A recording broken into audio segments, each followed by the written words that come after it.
만물을 자기 발 아래 주시고 만물을 관리하시고 주관하시는 하나님, 창세전에 저희들을 택하여 주시고 당신의 뜻으로 살기 위해서 예정하시고 축복의 통로로 삼으시는 하나님, 오늘도 주께서 말씀하신 것을 듣기 위해 몸과 마음으로 산 제사를 드립니다. 예배하는 자들이 신령과 진정으로 예배하라고 말씀하신 것처럼 우리의 영혼육을 다하여 주께 예배합니다. 오늘 저희들에게 말씀하여 주셔서 영혼의 양식을 얻게 하시고 또 영혼의 풍성함이 있게 하여 주시옵소서. 하나님을 따르는 자마다 빛에 거하고 어둠에 다니지 않는다고 주님 말씀하신 것처럼 빛의 자녀로서의 삶이 되게 도와주시고 어둠이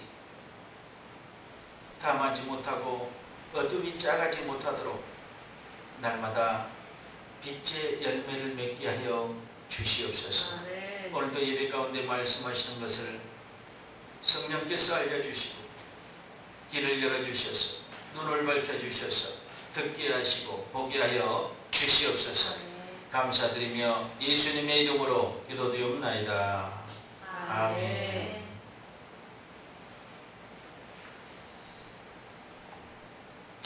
사랑 안에서 걸으라. 조금 더 붙인다면 예수 사랑 안에서 걸으라. 사랑 안에서 걸으라고 해서 여러분이 아마 앞에가 무엇이 있는지 모르지는 않았을 겁니다. 사랑 안에서 걸으라. 교회는 그리스도의 피값을 주고 산 몸입니다. 그리스도의 몸입니다. 그리고 하나님께서 교회를 통해서, 예수님께서 교회를 통해서 많은 자녀들을 구속하셨었어요. 그래서 구속의 공동체입니다. 교회는. 그리고 신앙의 공동체고 은혜, 사랑의 공동체고 핏값으로 준 이 교회가 교회 안에서 예수 안에서 걷는다면 분명한 것은 은혜 가운데 살 수 있다는 것입니다. 값없이 주는 그 은혜를 마음껏 누릴 수 있다는 것입니다. 우리가 바람과 공기, 이 공기로 말하면 이 산소, 이 공기를 여러분들이 제한적으로 누리는 것이 아니라, 제한적으로 마시는 것이 아니라 마음껏 여러분이 호흡할 수 있고 여러분이 원하는 대로 섭취할 수 있는 것입니다. 그것처럼 예수 안에, 사랑 안에 걷는 자들은 하나님이 공급해주는 그 사랑과 은혜를 마음껏 무한으로 공급받을 수 있다는 것입니다. 여러분들이 그것을 잊지 마시고 오늘 이 말씀을 듣는다면 분명하게 풍성한 은혜를 가져갈 것이라고 저는 믿습니다. 에베소서 1장 3절 5절 보니까 찬송하리로다 하나님 곧 우리 주 예수 그리스도의 아버지께서 그리스도 안에서 하늘에 속한 모든 신령한 복으로 우리에게 주시되 곧 창세전에 그리스도 안에서 우리를 택하사 우리로 사랑 안에서 그 앞에 거룩하고 흠이 없게 하시려고 그 기쁘신 뜻대로 우리를 예정하사 예수 그리스도로 말미암아 자기의 아들들이 되게 하셨으니. 분명하게 에베소 교회를 통해서 말씀하시고 에베소 교회에 대한 이 서신을 통해서 우리에게 분명히 교회에 대한 부분들을 알게 하십니다. 어떻게 해야 된다. 이 사랑 안에서 걷기 위해서는 우리가 어떻게 할 것인가. 탐욕을 버려라. 땅에 있는 지체라고 그랬습니다. 땅에 있는 지체. 육신의 정욕입니다. 사람들이 살아가면서 흔히 마음 먹을 수 있는 것들입니다. 늘 곁에 붙어 다니는 것들입니다. 그렇기 때문에 자기 관리하지 않으면 언제든지 그런 유혹에 넘어가고 마는 것입니다. 무슨 유혹이냐? 탐욕의 유혹에 넘어간다는 것입니다. 예수님도 40일의 금식 후에 마귀의 시험을 받으셨습니다. 누가복음 4장 1절로 13절에 보니까 예수님이요 40일 광야에서 금식 기도하신 후에 그것도 성령이 충만할 때 유혹을 받았다는 것입니다. 미혹을 받았다는 것입니다. 여기에 여러분들이 주의하셔야 돼요. 성령에 충만할 때 유혹을 받았다는 것입니다. 그래서 유혹은 성령에 충만할 때나 충만하지 않을 때나 언제든지 올 수 있다는 것을 여러분들이 기억해 주셔야 됩니다. 누가복음 4장 1절 2절에 보니까 예수께서 성령의 충만함을 입어 요단강에서 돌아오사 광야에서 40일 동안 성령에게 이끌리며 마귀에게 시험을 받으시더라. 이 모든 날에 아무것도 잡수시지 아니하시니 날수가 다함에 줄이신지라. 뭔가 부족함이 생겼죠. 마지막에 줄이신지라. 이거를 딱 별미를 잡은 겁니다. 성령에 충만했지만 예수님께서 금식의 기간이 길어지면서 줄이신지라, 배고프신지라. 그래서 마귀에게 시험을 받으십니다. 첫 번째, 돌이 떡덩이가 되게 하라. 주님 그럽니다. 사람이 떡으로만 사는 것이 아닙니다. 두 번째, 천하만국을 보이며 권세와 영광을 내게 주리라. 내게 절하면 하나님께 내게 절하면 내가 모든 영광을 내게 천하만국의 영광을 주리라. 주님께서는 하나님께만 경배하라. 그래서 안 되게 성전 꼭대기로 올라가서 뛰어내리라. 사자들을 명하여 너를 지키시리라. 내 발에 돌이 부딪히지 않게 하리라. 주님께서는 하나님을 시험치 말라. 이 세 가지를 시험했습니다. 배고픔의 욕망과 권력의 욕망과 능력의 욕망, 누구나 다 갖고 싶은 것입니다. 그런데 주님께서는 떡으로만 사는 것이 아니라 하나님의 말씀으로 살아야 되고 천하만국의 권세의 영광, 그거 아무것도 아니다. 오직 하나님께만 경배하라. 마귀에게 절하지 말고 성전 꼭대기에 사자들을 명하여 너희 지키시리라. 하나님을 시험치 말라. 너희들이 살아가면서 너희들이 능력을 가지고 하나님을 과연 시험하려고 하느냐. 누가복음 4장 13절에 마귀가 모든 시험을 다 한 후에 얼마 동안 떠나니라. 계속 와서 시험을 하는데 거기에 응하지 않고 강력하게 대응하니까 마귀가 떠나니라. 이겁니다. 사람은 누구에게나 욕망이 있습니다. 오늘같이 예수님처럼 배고픔의 욕망, 권력의 욕망, 예수님이 권력의 욕망이 있는 건 아니었습니다. 그러나 그가 배고픔의 욕망에 넘어가지 않으니까 다른 걸 또 가져옵니다. 권력, 천하만국을 주겠다는 거예요. 그것도 예수님이 물리치십니다. 능력의 욕망을 물리치셨습니다. 이렇듯 예수님의 성령 충만한 상태에도 유혹하려고 했던 마귀가 어떤 일을 사람에게 하지 않겠습니까? 마귀는 끊임없이 사람들을 미혹하고 공격합니다. 그것이 마귀의 일입니다. 자기의 일을 하는 거예요. 자기의 일을. 사람들은 마음에 부족한 것들이 생기기 시작할 때, 그 사람이 미워질 때, 그 사람의 잘난 어떤 것이 나에게 안 좋게 보여질 때 그 틈을 타서 마귀는 미혹을 합니다. 그러나 사람들은 알지 못합니다. 당연한 일로 생각합니다. 나의 그냥 감정으로 생각합니다. 자기 감정의 일부라고 생각합니다. 그러나 그렇지 않습니다. 마귀의 속임수고 유혹입니다. 나의 감정이 아닙니다. 그가 나의 감정을 지배한 것입니다. 그가. 그래서 미워하게 하고 욕심내게 하고 우상 숭배하게 하고 어떤 걸 더 갖기 위해서 권력과 욕망을 채우기 위해서 더 하나님과 멀어지게 하는 것이 마귀의 일이라는 것입니다. 탐욕이라고 합니다. 골로새서 3장 5절로 7절에 보니까 그러므로 땅에 있는 지체를 죽이라. 곧 음란과 부정과 사욕과 악한 정욕과 탐심이니 탐심은 우상 숭배니라. 이것들을 인하여 하나님의 진노가 임하니라. 너희도 전에 그 가운데 살 때는 그 가운데 행하였으나 너희들도 예수 안에 있지 않을 때는 탐심으로 살았다는 것입니다. 우상 숭배로 살았다는 것입니다. 무엇인가 자기 감정 처리를 제대로 하지 못하고 마귀가 유혹한 대로 감정을 처리를 했다는 것입니다. 정화되지 않는 감정, 이 필터에서 걸러지지 않는 감정, 그게 마귀가 유혹하는 감정이거든요. 미워하라고 미워하는 것입니다. 시기하라는 것입니다. 탐하라는 것입니다. 그때마다 그 감정을 걸러내지 않고 변화되지 않는 감정을 그대로 표출해버린 것입니다. 그러나 지금은 너희들이 그렇지 않다 그렇게 얘기합니다. 예수 안에 있을 때는 그렇지 않다. 그러나 그 가운데 살 때에서는 그렇게 살았는지라. 어리석은 자같이 되지 말라는 것입니다. 그러나 어리석은 변론과 족보 이야기와 분쟁과 율법에 대한 다툼을 피하라. 이것은 무익한 것이니 헛된 것이니라. 디도서 3장 9절에 어리석게 살지 말라는 것입니다.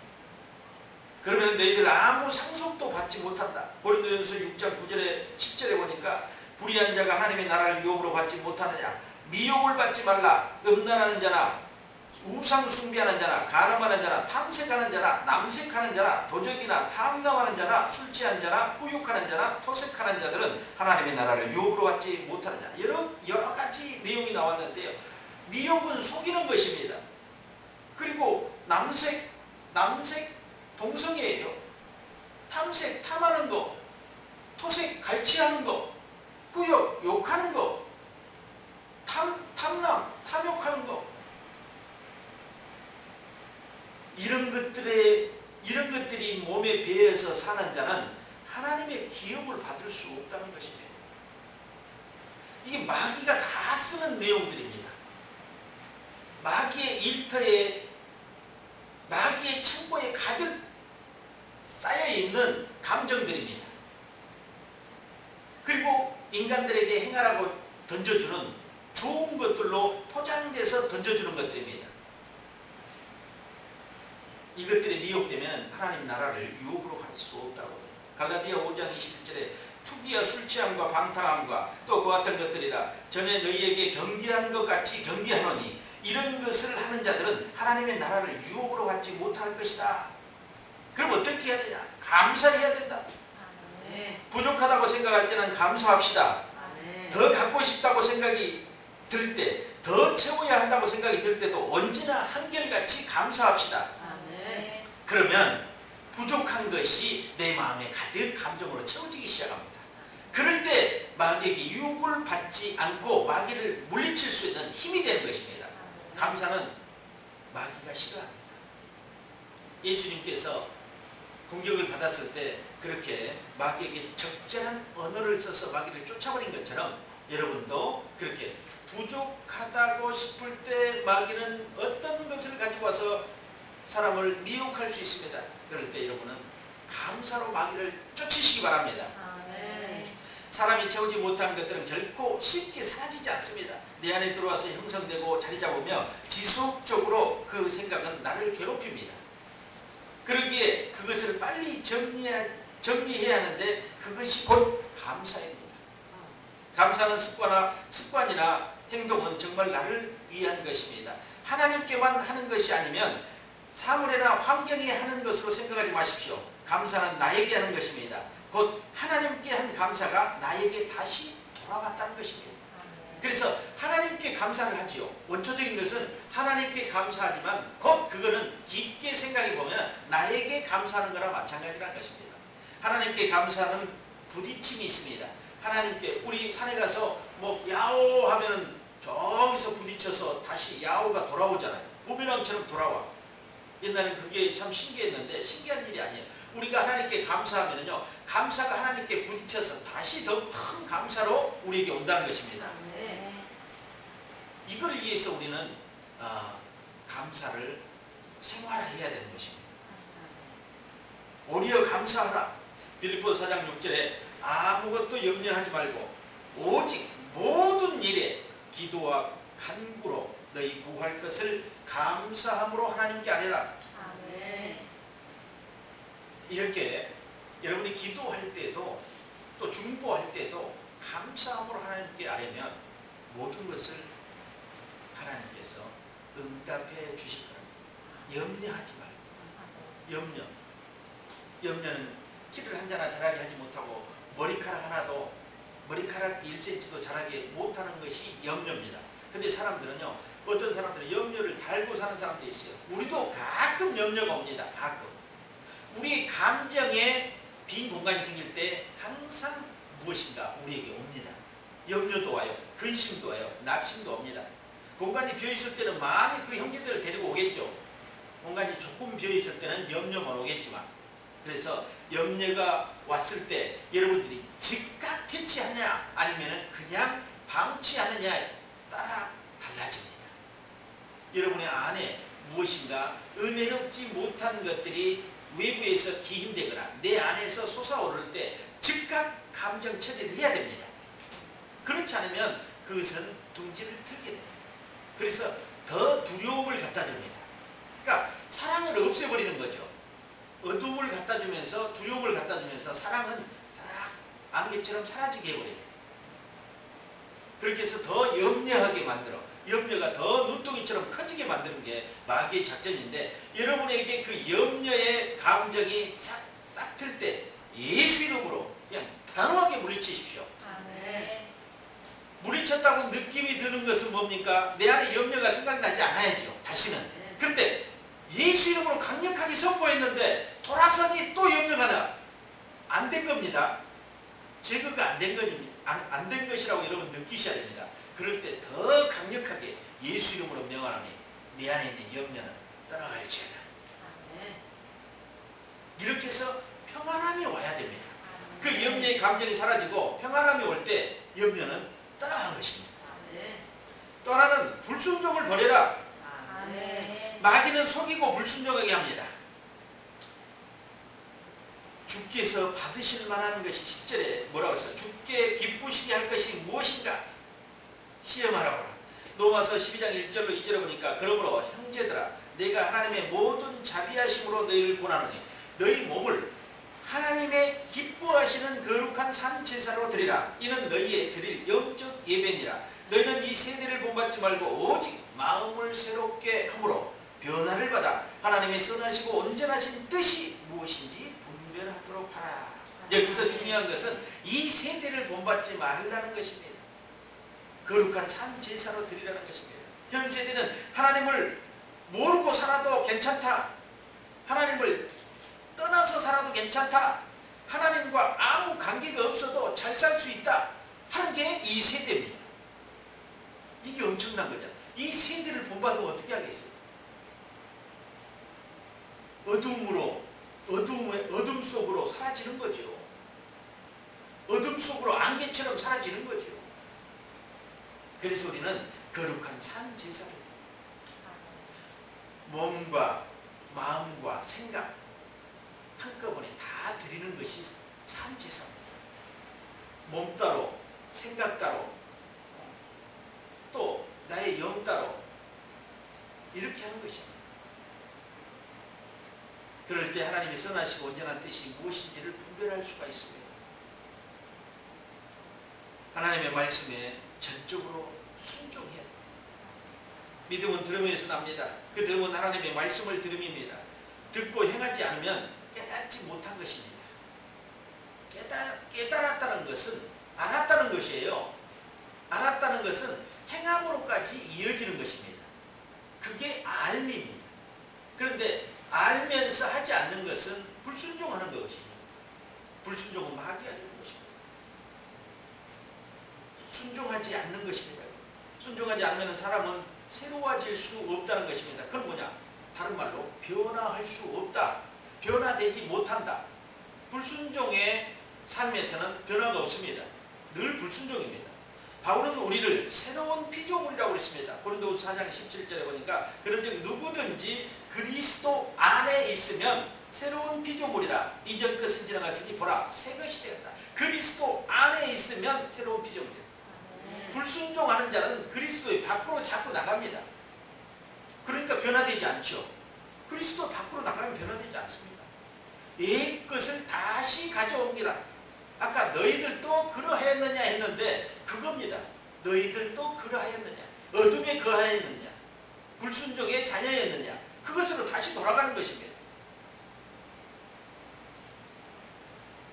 복음서에는 돼지에 비유했습니다. 돼지가요 목욕하고요 또 그냥 거기서도 밥 먹고 뒹굴고 더러운 데서요 먹고 뒹굴고 하는 것입니다. 그런데 그게 더러운 것인지 모른다는 겁니다. 돼지는. 그게 문제죠. 그럼 다른 짐승들은 그렇지 않아요. 자기 그 먹고 노는 배설물에 뒹굴질 않는다는 것입니다. 그래서 돼지에 비유했습니다. 돌아서지 못하고 변화하지 못하고 깨끗이 씻지 못하는 사람을 그거에 비유했다는 것입니다. 먹고 마시고 뒹굴고 자기 더러워진 그 영혼과 육체의 그것을 보지 못하는 것입니다. 눈이 가려워졌습니다. 오직 예수 안에만 삶의 변화가 있습니다. 예전에 자신의 모습이 아닌 예수님을 닮은 모습으로 변화하는 것입니다. 빠르게 변화하는 사람과 천천히 변화하는 사람, 사람의 차이는 분명히 있을 것입니다. 그러나 예수 안에 있으면 반드시 변화됩니다. 변화하지 못하고 있다면 신앙을 점검해야 합니다. 무엇인가 잘못되어 가고 있는 것입니다. 그 신앙이요. 변화되지 않는 사람은요. 신앙의 어떤 기초가 잘못됐던가 지금 신앙생활에 어떤 모양이 잘못되고 있는 것입니다. 그래서 신앙을 점검해야 됩니다. 하나님께 순종하면 평안이 찾아옵니다. 인생의 무거운 모든 짐들이 벗어집니다. 무겁게 짓눌렸던 것들이 사라진다는 것입니다. 말씀의 깨달음과 순종은 하나님께서 기적처럼 평온함과 형통함을 가져다 줍니다. 지금 여러분이 무엇이든 삶의 무게에 눌려 있습니까? 하나님께 더욱더 순종하십시오. 신앙의 답이 여기 있습니다. 하나님께서 여러분의 삶과 신앙과 영혼 육을 지키실 것입니다. 여호와는 나의 목자시니 내가 부족함이 없으리로다. 여러분의 부족분을요 목자 대신 목자장 대신 하나님께서 다 채워주신다고 말씀하십니다. 여호와는 나의 목자시니 내가 부족함이 없으리로다. 여러분의 부족함을 하나님께서 공급하십니다. 풍성하게 아니 넘치도록 공급하실 것입니다. 하나님의 성품은 자녀들에게 더 좋은 것으로 주시길 원하십니다. 그러나 예수 안에서 공급받지 못하면 마귀가 공급한다는 것을 여러분들이 아셔야 됩니다.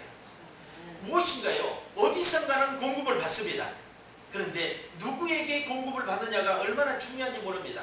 예수 안에 공급받는 것이 인생의 풍요로움입니다. 그런데 마귀에게 공급받은 사람들도 있습니다. 공급한다고 다 같은 것이 아니라는 것입니다. 마귀의 공급은 다르다는 것입니다. 그 마귀 공급은 어떤 공급이었을까? 예수님께서 공급하시는 생수로 말미암지 않고는 그 갈증을 해소할 수가 없다는 것입니다. 마귀의 공급은요 마셔도 갈증이 나게 하는 소금물 같은 것입니다. 짠물 같은 것이에요. 바다에서 짠물을 마시면요 마셔도 갈증을 느끼게 하는 것처럼 마귀의 공급은 계속해서 사람들을 자기를 찾게 만든다는 것입니다. 요한복음 4장 우물가의 여인처럼 갈증이 최고조로 달아있을 때 그는 주님을 만났습니다. 뭐하러 왔어요? 그 여인은 뭐하러 왔어요? 물 들어 왔지요. 갈증이 없는 사람이 물을 들어 오겠습니까? 아니죠. 물이 필요했기 때문에 물을 기르러 온 거죠. 근데 마귀가 주는 그 물은요 계속해서 목마르게 합니다. 그는 뭐 결혼을 5번이나 했다고 합니다. 왜 그렇게 결혼을 많이 했을까요?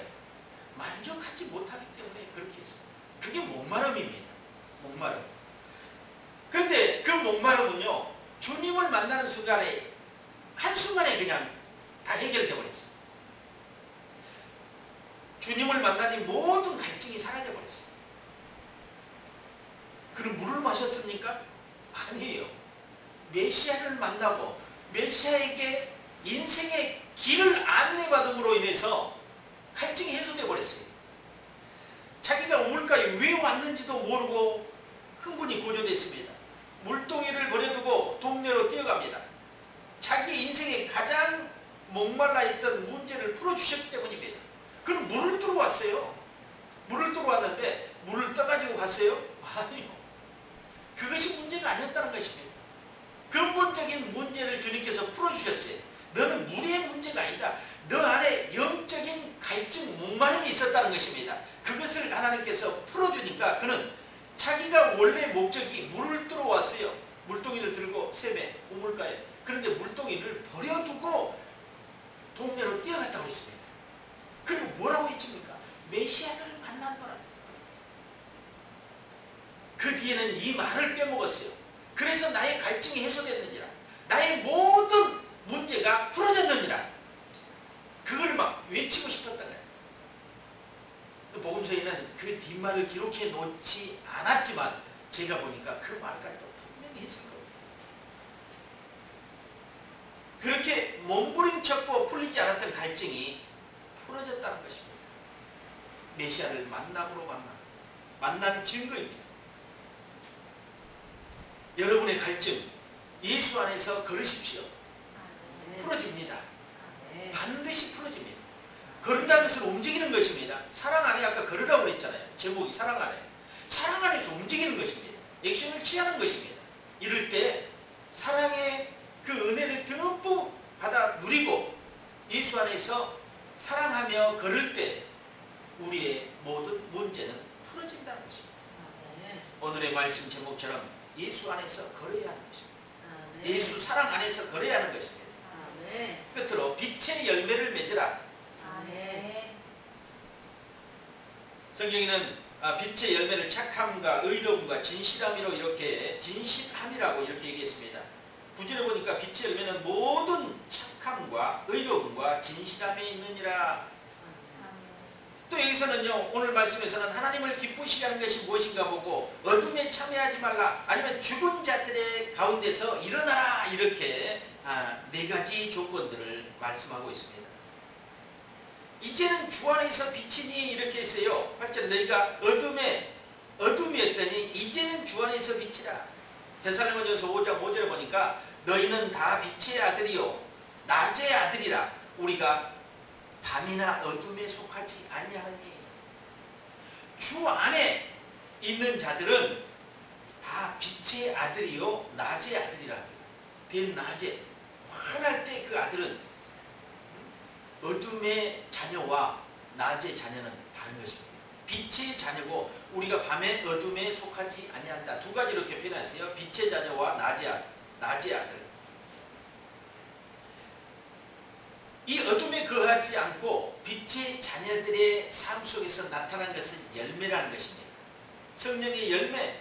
갈라디아 5장 22절에 보니까 오직 성령의 열매는 사랑과 희락과 화평과 오래 참음과 자비와 양선과 충성과 온유와 절제니 이 같은 것을 금지할 법이 없느니라.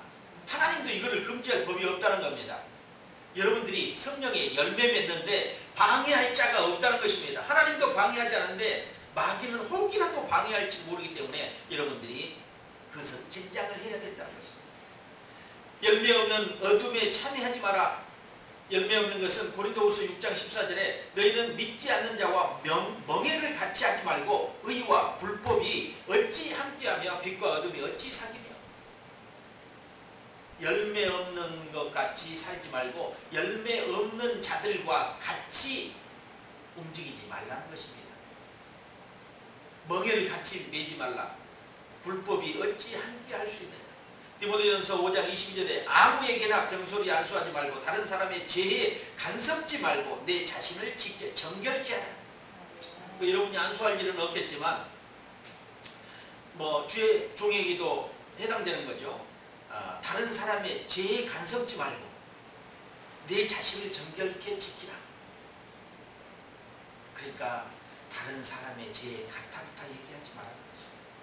그래서 누가? 하나님이 판단할 것입니다. 하나님이 심판하실 겁니다. 하나님이 재판하실 것입니다. 우리는 뭘 합니까? 끝에 말에 내 자신을 지켜 정결케 하라. 우리가 할 일은 그것이야. 불법을 자행하지 말고 남의 죄를 꾸짖지 말고 간섭지 말고 우리를 정결케 하라는 것입니다. 또한 은밀한 죄에서 벗어나야 됩니다. 로마서 1장 24절 그러므로 하나님께서 저희를 마음의 정욕대로 더러움에 내어버려두사 저희 몸을 서로 욕되게 하셨으니 은밀한 것들에게서 우리는 나와 정결케 하라는 것입니다. 거룩케 하라는 것입니다. 구별되게 하라는 것입니다. 하나님의 자녀는 구별돼야 돼요. 구별돼야 돼. 세상과 구별돼야 돼. 세상 사람과 노면요 구별돼야 돼. 우리 색인종이 있잖아요. 우리 흑인이라고 하는 색인종하고 백인종, 우리는 황인종이라고 하고 이런 보통 인종을 세 부류로 나눠놨어요. 크게 세 부류. 근데 우리는 아마 우리 종족은 황인종에 속합니다. 그런데 잘 모르죠. 황인종은 백인하고 있을 때도 별로 표시가 안 나는데 완전한 백인하고 있을 때는 표시가 많이 납니다. 그런데 백인과 흑인이 있을 때는 완전히 표시가 나요. 그것처럼 하나님의 자녀는요 무엇인가 달라도 달라야 된다는 것입니다. 그러니까 무엇이 얼굴의 색깔이 다른 것이 아니라 이 마음이 달라야 된다는 것입니다. 생각이 달라야 된다. 영적인 것들이 달라야 된다. 그것은 거룩하고 구별된 삶을 살아가는 것입니다. 정결케 하라는 것입니다. 늘 씻어서 회개로 씻어서 자기의 영적인 육체를 정결케 하라는 것입니다. 또한 잠자는 자처럼 살지 않기를 바랍니다. 깨어 주님을 찬양해야 됩니다. 주님을 송축해야 합니다. 예수 안에 깨어 있다는 것은 예수 안에 걷고 있다는 증거입니다. 영적으로 살아있다는 증거입니다. 그래서 깨어 기도하라고 그러잖아요. 기름 준비하라고 그러고 신부단장하라고 그러잖아요. 때가 가까웠다고 하는데 그 때가 무엇인지를 모르기 때문에 이 전쟁을 할 때인지 뭐가 할 때인지 태풍이 올 때인지 알지 못한 거야. 때가 가까웠다는 거야. 주님이 오실 때가 가까웠다는 거야. 마지막 심판의 때가 가까웠다는 겁니다. 그때는요. 그래서 너희들이 마지막까지 잘하다가 끝내 주님 올 때 잘못하고 있어서 버림을 받을까 염려함이라. 그래서 끝까지 깨어 있으라는 것입니다. 영적으로 잠들지 말라는 것입니다. 영적으로 잠들지 말라는 것입니다. 이사야서 26장 19절에 보니까 주의 죽은 자들은 살아나고 우리의 시체들은 일어나리라. 티끌에 거하는 자들아 너희는 깨어 노래하라. 주의 이슬은 빛난 이슬이니 땅이 죽은 자를 내어놓으리라. 깨어 기도하라는 것입니다. 죽은 자들이 살아난다는 것입니다. 땅이 그 죽은 자들을 내어놓을 것이라는 것입니다. 하나님의 사명을 갖고 있는 자들이 일어나야 합니다. 그리고 빛을 발하여야 합니다. 이사야 60장 1절에 보니까 일어나라 빛을 발하라. 이는 내 빛이 이르렀고 여호와의 영광이 내 위에 임하였느니라. 하나님의 빛이 우리에게 비쳤는데 왜 일어나지 못하고 잠들어 있느냐 이거야. 영적으로 깨어있지 못하고 왜 잠들어 있느냐. 낮에 일을 하지 못하고 왜 어둠의 일을 하고 있느냐 이 뜻입니다. 하나님께서는요 어둠에 거하지 않고 어둠에 일하지 않고 낮에 일하고 빛의 자녀가 되기를 원합니다. 그리고 그 빛을 통해서 하나님의 영광이 임하기를 원합니다. 우리가 움직이는 곳에 우리가 선포하는 곳에 우리가 복음을 전하는 곳에 하나님의 영광이 임하기를 원합니다. 아멘. 여러분이 그 영광을 빛으로 전파해야 되는 것입니다. 아멘. 예수 안에 걷기를 원합니다. 예수 사랑 안에 걷기를 원합니다. 아멘. 오늘 이 땅에 살면서 주님의 지상 명령을 실현하는 것이 사실상요 우리가 예수 사랑 안에 거는 것입니다. 오늘 에베소서 5장 2절에 보니까 그리스도께서 너희를 사랑하신 것 같이 너희도 사랑 가운데서 행하라. 그는 우리를 위하여 자신을 버리사 향기로운 제물과 생축으로 하나님께 드리셨느니라. 나는 이 생축으로 하나님께 드리셨느냐 해서 깜짝 놀랐어요. 뭡니까? 산채로 산제물로 하나님께 드려졌습니다.